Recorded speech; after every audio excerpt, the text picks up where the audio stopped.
This break of 3 months taught me something I was not expecting in my life. Hi all, ನಾನು Siri Mahesh. I know, ನಾನು ಇಲ್ಲಿ ತುಂಬ ಟೈಮಿಂದ inactive ಆಗಿದ್ದೆ. Life ಸ್ವಲ್ಪ ಬ್ಯುಸಿ ಆಗಿತ್ತು.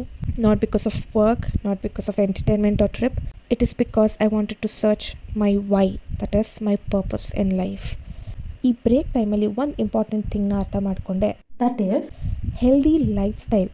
And it is all about how energetically you're leading your life, how confidently you're facing the challenges, and how happy you are within yourself.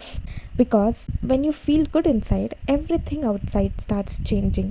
ನಾವು ಖುಷಿಯಾಗಿದ್ದು happy ಆಗಿದ್ದರೆ ನಮ್ಮ ಸರೌಂಡಿಂಗ್ ಕೂಡ ಹಾಗೆ ಹ್ಯಾಪಿಯಾಗೇ ಇರುತ್ತೆ. ಆ್ಯಂಡ್ ಇದೆಲ್ಲ ಆಗೋದು ಒಂದು ಹೆಲ್ದಿ ಲೈಫ್ ಸ್ಟೈಲಿಂದ ಮಾತ್ರ ಸಾಧ್ಯ. It is not perfection, it's just becoming better day by day ಅಷ್ಟೇ. So here I'm back, and this time with purpose.